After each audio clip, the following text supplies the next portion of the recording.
Bien, ya estamos de vuelta en una edición más de LATAM 2050 para quienes se vienen integrando a nuestra edición de hoy.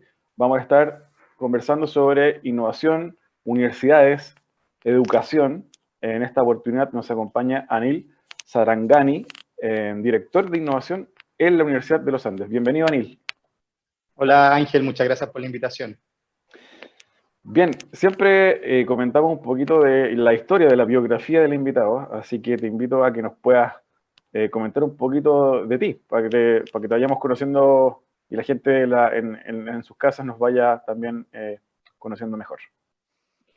Dale, bueno, mi nombre es Anil, ya obviamente por el solo nombre podrán entender que es gentilicio. Mis papás son indios, nacieron en la India, y cuando tenían 2 y 3 años de edad se fueron a España.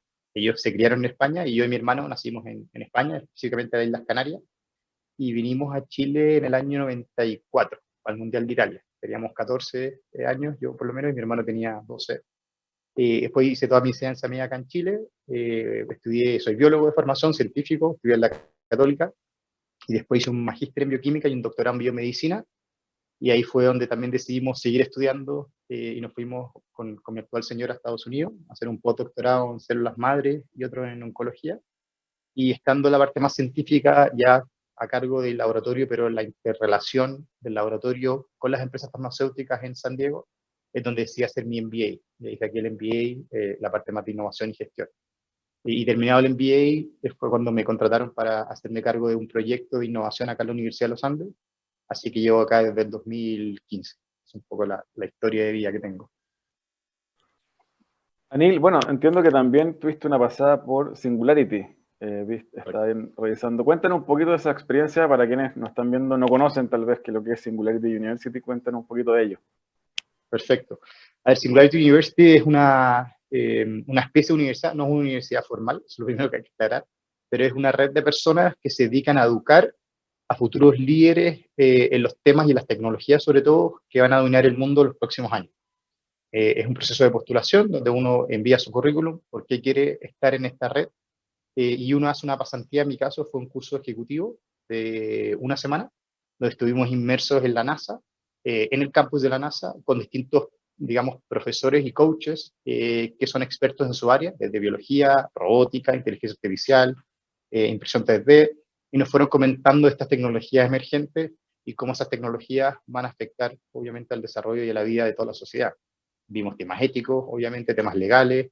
Estamos creando una nueva especie con este mix de robots con inteligencia artificial, así que eran varios temas. El futuro de la energía, que es muy atingente además para Chile, el futuro de la educación, de lo que también vamos a hablar ahora seguramente.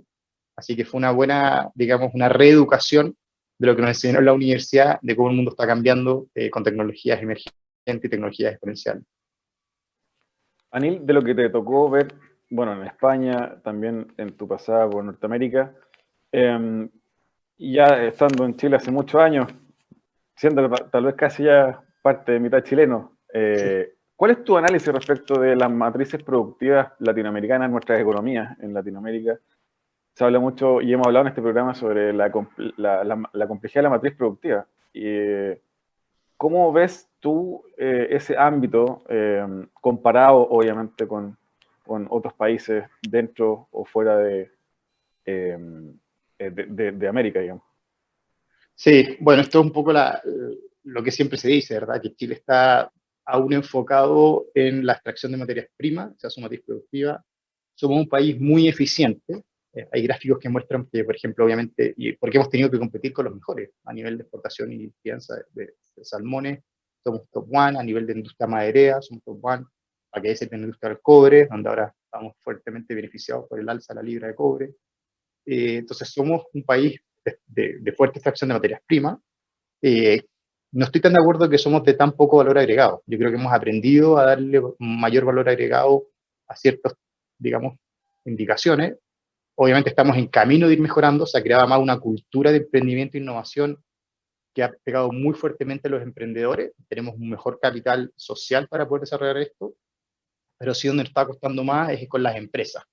Las empresas les cuesta adoptar tecnologías de innovación desarrolladas en Chile, prefieren importar tecnologías de afuera. Y se ve también en el dato de que usualmente en un país desarrollado, del financiamiento que va destinado a innovación o a I+D, usualmente 2/3 privado, 1/3 público. En Chile es justo lo contrario, tenemos 2/3 público y 1/3 privado, y ha ido disminuyendo además a través de los años.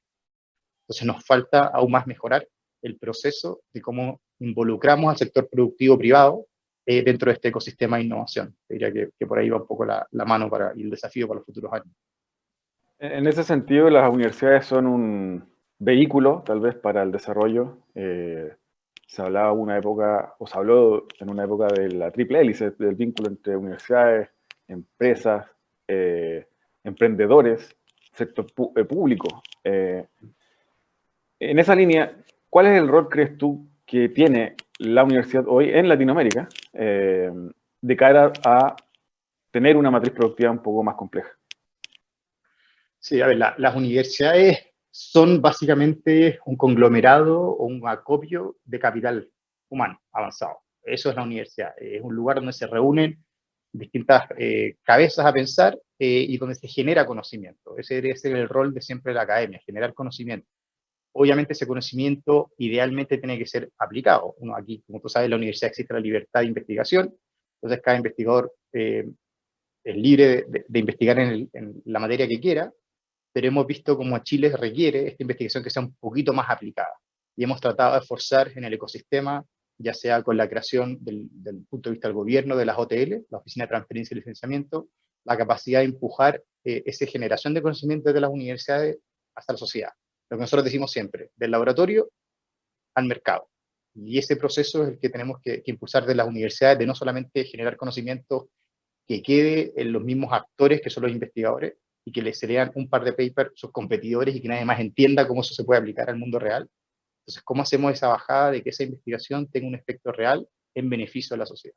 Y es ahí donde la universidad tiene que tener un rol mucho más fuerte, que estamos en ello también.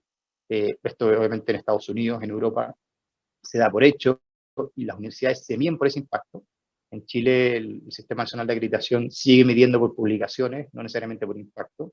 Sé que eso ha ido cambiando con las nuevas reglas, pero todavía nos falta adoptar esa cultura de una manera mucho más fuerte.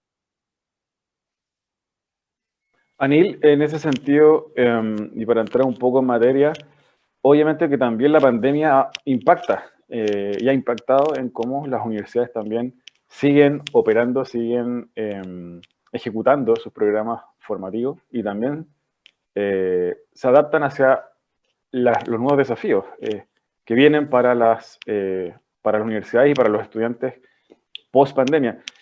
Si tal vez pudieses hacer un breve análisis de, a tu juicio, el modelo educativo chileno hasta hoy, ¿cómo dirías que está conformado? ¿Cuál dirías tú que son sus principales virtudes, sus principales puntos a mejorar en el sistema educativo, al menos educación superior en Chile? Sí. A ver, primero a lo mejor partir por un pequeño diagnóstico de que efectivamente la pandemia fue una especie de terremoto educacional. Nos pilló a todos un poco de sorpresa. Algunas universidades ya tenían un sistema de poder trabajar de manera remota, de manera online o híbrida, ahora se llama HyFlex, hay distintos nombres, pero este terremoto obviamente que nos afectó a todas las universidades, te diría que a nivel mundial. Nosotros estudiamos casos incluso en Harvard, MIT, que uno supondría que están más avanzadas, y pasaron por los mismos procesos que nosotros hemos pasado, tampoco tienen la película clara.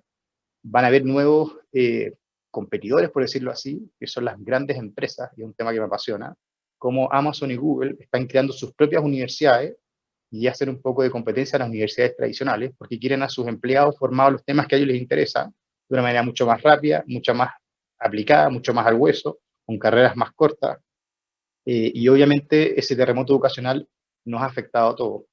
Se habla mucho a raíz del cobre, ahora que lo que siempre decían, el cobre por el cielo y la educación por el suelo. Esto es un tema que viene de años, hemos tenido distintas revoluciones pingüinas en el historial de Chile. Creo que todavía no encontramos la solución ideal y se está trabajando en ello, y a lo mejor la nueva constitución puede ser un buen punto de partida.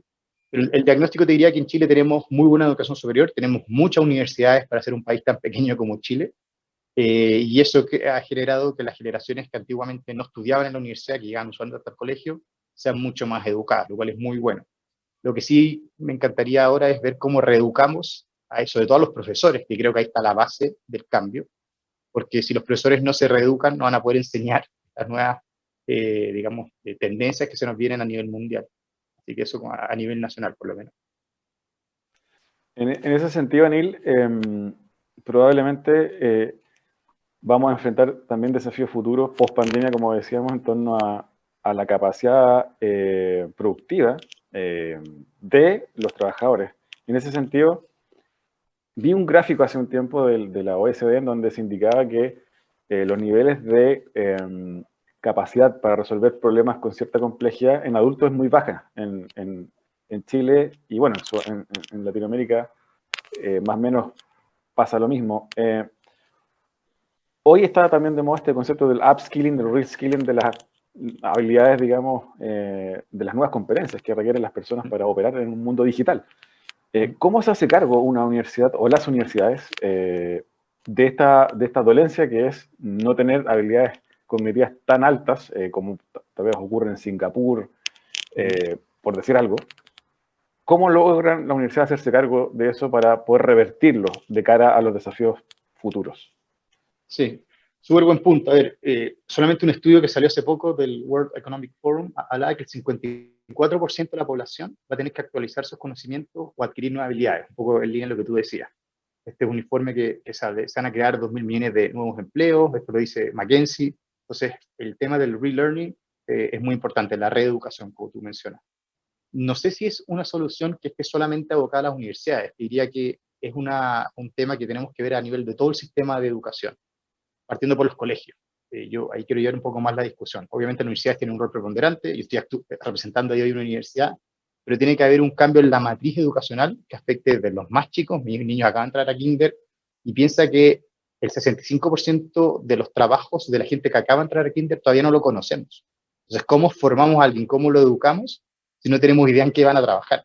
Un poco a lo mejor el rol de la universidad es prepararnos para la vida laboral. Bueno, si no sabemos cuál va a ser la vida, esos trabajos, esos empleos, ¿cómo lo formamos? Y ahí está el desafío. Entonces se habla de habilidades transversales, como tú bien mencionabas. Se habla de pensamiento crítico, capacidad de colaborar, capacidad de frustrarse, que a día de hoy a lo mejor hemos visto que somos muy poco tolerantes a la frustración y al cambio. Sale estos ambientes VUCA, que son volátiles, inciertos, que son muy ambiguos, que lo vimos con la pandemia. Claro ejemplo, nadie pensaba en marzo del año pasado lo que vivimos durante el 2020. Y nos tuvimos que adaptar a nivel educacional, de cómo hacer clases, de cómo educar, a nivel de teletrabajo. Obviamente aceleró ciertas cosas que ya venían, pero fue un cambio brutal para todos. Entonces te diría que es una solución que tenemos que ver en conjunto entre el sistema escolar, que creo que ahí es donde se empiezan a formar estas habilidades, por decirlo, no tan técnicas, sino más blandas, de decir, trabajar en grupo, trabajar colaborativamente en equipo, este pensamiento crítico. Las carreras STEM van a pasar a ser, obviamente, un poco súper importante en todos los colegios. También hemos visto como ahora, a raíz de la pandemia, el tema de los empleos, ya no vas y contratas a la persona que está más cerca tuyo, tienes la capacidad de contratar al mejor gallo en Singapur, en China o en Chile. Entonces se cambia un poco la dinámica de la empleabilidad. Entonces hay que los startups son casi todos digitales a día de hoy y pueden contratar al mejor talento que existe a nivel mundial. Y si tú quieres contratar a un gringo en Estados Unidos que esté en San Francisco porque tiene el network, porque tiene las capacidades, porque lo ha hecho antes, porque ha fracasado antes como emprendedor, puede ir a buscarlo. Si le dais obviamente un buen paquete de equity, accionario, lo que sea, y lo atrae de alguna manera, te diría que por ahí las universidades van a tener que ampliar ese mecanismo. Y ahí está el concepto de lifelong learning, que básicamente uno siempre se está educando. O sea, uno tiene su carrera, que está bien porque es la parte más técnica, pero uno se siempre educa y está la educación continua, que ahí es donde creo que las universidades están poniendo todo su acento para poder seguir formando a la gente. A tu juicio, Anil, para ir cerrando este primer bloque, y ya vamos a entrar en el segundo bloque en materia respecto de cómo también las universidades se están adaptando, están entrando a esta nueva normalidad. ¿En qué pondrías tú el foco para la mejora del sistema educativo chileno en general? No solamente, efectivamente, como dijiste tú, no solo educación superior, sino también hacia abajo, agua abajo. ¿Dónde tú crees que debiese poner el foco el Ministerio de Educación para generar tal vez en el tiempo un salto de valor respecto de esta complejidad que vamos a requerir por parte del capital humano chileno a futuro? Sí, obviamente que no hay una respuesta simple, la verdad. El mayor impacto yo creo que se genera si es que somos capaces de cambiar, digamos, la sección entre kinder y cuarto básico a día de hoy, que es la base de todo, ¿vale? Pero ¿qué hacemos con las generaciones que ya están más arriba? No la podemos dejar botadas. Entonces, para eso hay que construir un plan de empezar a meterles estas herramientas, y ahí por eso es que me encanta el trabajo o el campo de la innovación. La innovación debería ser una materia transversal en todas las carreras, que es algo que estamos haciendo acá en la Universidad de los Andes, de poder proveer esas herramientas a todos nuestros alumnos, que son similares, el poder prototipar, el tener empatía, el conocer los problemas de la sociedad, el poder desarrollar soluciones rápidas, y se asemeja muy bien, hay un buen ensamblaje con las capacidades que requiere los futuros trabajadores y salen mejor preparados.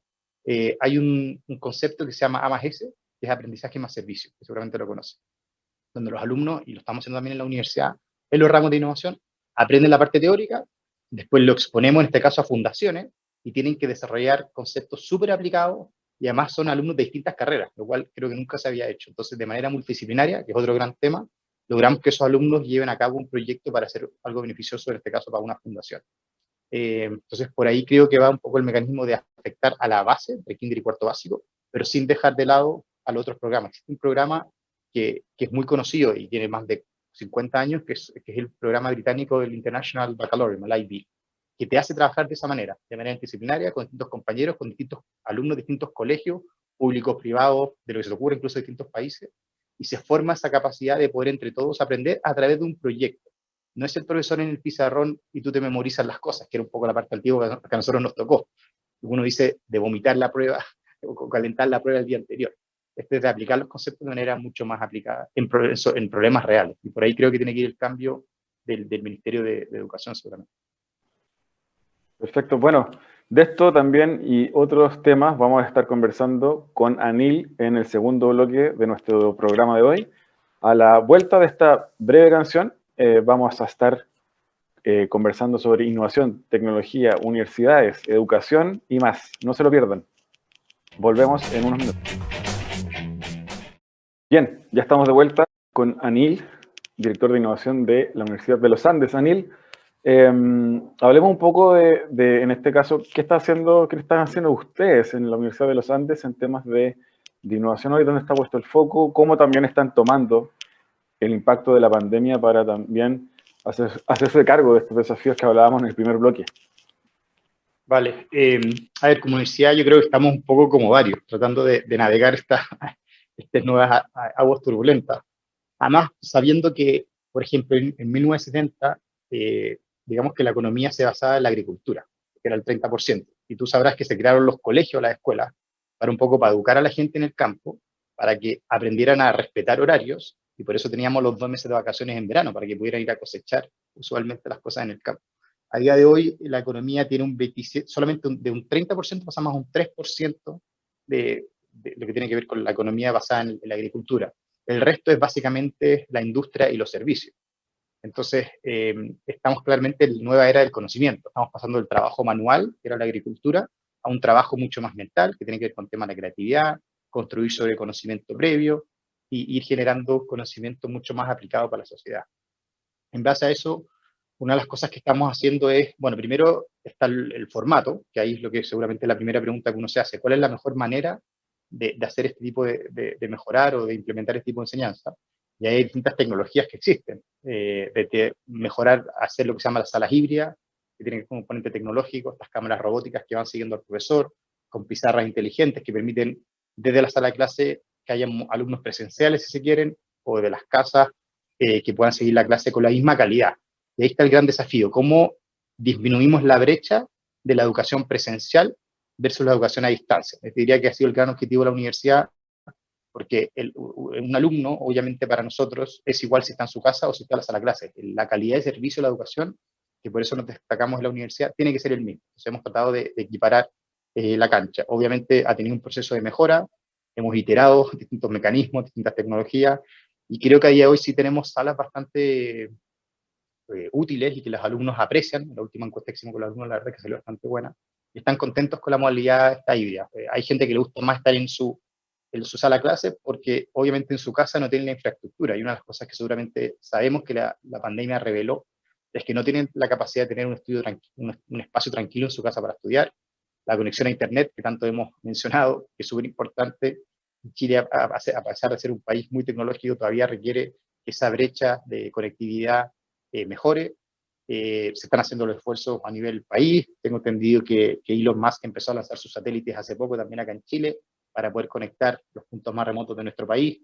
Entonces, a medida que vaya mejorando el tema de infraestructura, en las casas, los alumnos van a poder, obviamente, hacer ese tipo de conocimientos de sus casas. Entonces, aquí la pregunta, Ángel, para mí es, ¿cuál es el valor del campus a día de hoy?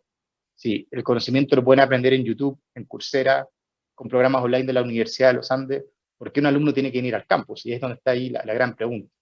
En base a eso es que hemos estado repensando que ese valor tiene mucho que ver con que los alumnos tengan un espacio de discusión, a raíz también de lo que está pasando en el país, con la crisis social, con el tema de la pandemia, lo que está pasando a nivel mundial, ahora vemos en Colombia también.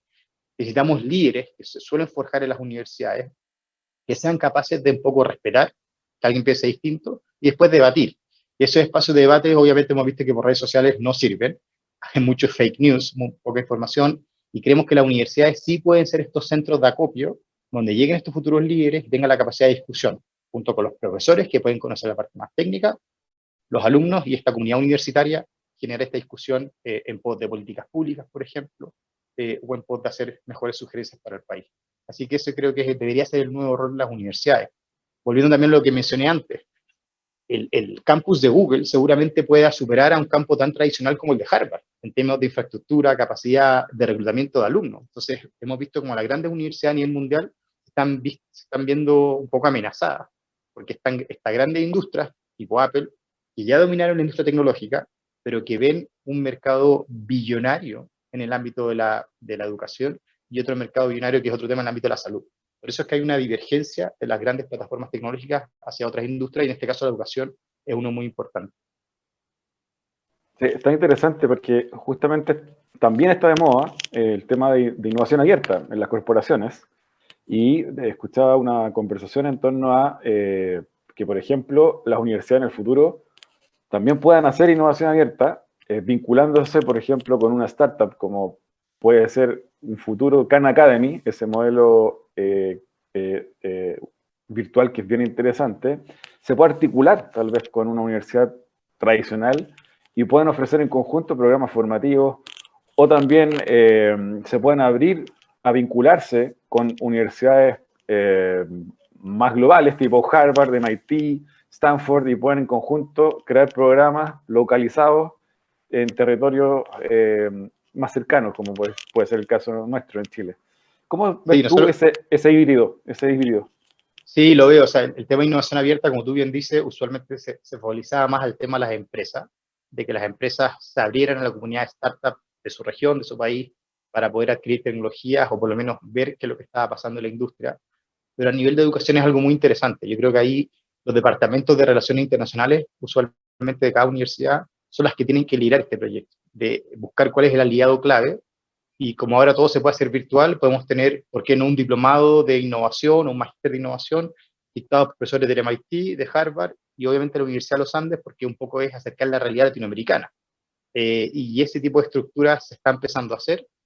Hay un par de propuestas que estamos trabajando, no hay nada obviamente confirmado, pero sí creo que es muy viable que, como antes decía, que como startup tú puedes tener acceso a cualquier talento de emprendedor, como universidad y como alumno, tú podrías exigir tener a los mejores profesores, ¿listo? Que no esté necesariamente en Chile, y para eso se requiere que la universidad tenga esta especie de convenio, esta innovación abierta, con distintas instituciones para poder entregar ese conocimiento, el mejor conocimiento, digamos, de vanguardia a sus alumnos, de todas maneras. En ese sentido, Anil, y bueno, obviamente siempre tratando en este programa de ser un poquito futurista, de tratar de ver jugadas hacia adelante. A tu juicio y desde la Universidad Los Andes, ¿qué creen que va a valorar el estudiante, el futuro estudiante, a la hora de tomar una universidad o elegir un programa formativo en el futuro? ¿Va a ser el nombre de la universidad? ¿Va a seguir siendo el nombre de la universidad? ¿Van a ser los programas híbridos? ¿Va a ser esta lógica también de ofertar la posibilidad de tener un profesor de cualquier parte del mundo puesto en una sala digital? ¿Cómo lo ves? Sí, yo creo que hay un mix. Lo que yo creo, y esto es obviamente a nivel personal, es que el alumno va a empezar a valorar más que la enseñanza, es el aprendizaje. Ahí quiero hacer una distinción. La enseñanza es lo que típicamente conocemos, donde está, y de hecho, si tú ves la configuración de la sala de clase, ¿cuál es? Un pizarrón adelante, con una profesora y todos los alumnos mirándose adelante, tratando de memorizar y compitiendo en levantar la mano más rápido para contestar, ¿vale? O un examen que te hace. Ese es el modelo actual. ¿Y eso cómo lo pasamos, ese modelo de enseñanza, cómo se pasa a un modelo de aprendizaje donde incluso la configuración de las salas de clase es distinta? Ya las mesas no son así mirándose adelante, son básicamente mesas circulares donde colocamos alumnos trabajando en conjunto y, como decía antes, en base a un proyecto que tenga un fin aplicado. Y más que competencia, pasamos a la colaboración. Entonces, ese aprendizaje, o ese mecanismo, ese modelo de cambiar de la enseñanza a aprendizaje, creo que va a ser unas cosas valoradas por los alumnos. Y lo segundo, como siempre, la universidad lo que te entrega es básicamente prestigio para encontrar mejor posibilidad laboral. Y eso no va a cambiar. Entonces, ¿cómo hacemos que ese alumno quede mejor preparado para que el futuro empleador lo contrate o pueda emprender y haga su propio emprendimiento? Es darle acceso a los mejores talentos de profesores. Y ahí creo que lo que hablamos anteriormente de innovación abierta va a ser clave. Las universidades que sepan aliarse, y no necesariamente con las típicas que uno conoce, sino aquellas que son más comunes a la realidad, en este caso chilena. A mí me encanta, por ejemplo, el modelo israelí, de cómo ellos enseñan a sus alumnos, cómo los preparan. Chile tiene mucho de ese mecanismo de cómo se adapta a la resiliencia. ¿Por qué no aprender de ellos y que ellos también aprendan de nosotros? Y hacer esos modelos más colaborativos creo que sería de impacto brutal para la educación y para preparar, insisto, no solamente a los alumnos, sino también a los profesores. Aquí la clave es preparar muy bien y reeducar a los profesores, cosa que después esos profesores puedan transmitir ese conocimiento un poco aguas abajo, porque es mucho más escalable formar profesores que hacer el cambio en todos los alumnos, obviamente, en un tema de escala. Entonces va a haber ahí un mix de cosas que vamos a tener que hacer como universidad. Sí, Anil, también se escuchó por ahí la lógica de traer profesores, importar profesores, que un candidato por ahí mencionó. Luego salieron obviamente algunos detractores que eso no era el camino, porque talento hay para formar acá y para seguir trabajando. ¿Cómo ves tú el tema de la formación de los profesores? ¿Tenemos talento suficiente? ¿Hay que importar? Sobre todo te lo pregunto en función de lo que conversábamos recién, de que tal vez en el futuro una universidad en Chile pueda optar a conectar con un profesor en Israel, en Estados Unidos, en Inglaterra, para que haga una clase de algún ramo en alguna carrera en específico. ¿Cómo lo ves ese tema? Sí, yo creo que bueno, acá debería haber un poco de libre competencia. Acá el profesor que es bueno, como en todos los ámbitos, va a ser muy bueno. Yo de verdad creo que en Chile tenemos muy buenos profesores, además que son profesores súper jugados. Me tocó ahora vivirlo, en este caso con mis niños, como estuvimos encerrados en la casa, y uno no apreciaba, o yo por lo menos no apreciaba la gran pega que hacen los profesores, en este caso con los niños, y obviamente me tocó también hacer clases en la universidad de mi casa, y los alumnos me decían, muchas gracias, profe, por tomarse el tiempo de las horas extras, de explicarnos esto, tratar de hacer las clases más amenas de manera híbrida, de animarlos a cosas, a aprender la cámara, porque si no la clase se hace un poco monótona y fome, y hemos tenido la capacidad de adaptarnos también como profesor. Lo que sí creo que es importante nuevamente es que nos preparen como profesores. Nosotros nos educaron de una manera, y si uno tiene esa iniciativa propia, o sea, el Estado puede ayudar, no, seguramente no a todos, pero a la gran mayoría a prepararse con estas nuevas desafíos y tendencias, vamos a ser mejores profesores y por lo tanto vamos a tener mejores alumnos. Y vamos a poder meter a los alumnos en estas nuevas capacidades. Yo sí creo muy bien que efectivamente necesitamos preparar a los profesores que tenemos en Chile, que son muy buenos. Y segundo, no lo veo que no sea compatible además traer talento de manera virtual que pueda complementar de muy buena manera las distintas carreras y los distintos conocimientos técnicos o incluso los soft skills que se mencionan a día de hoy.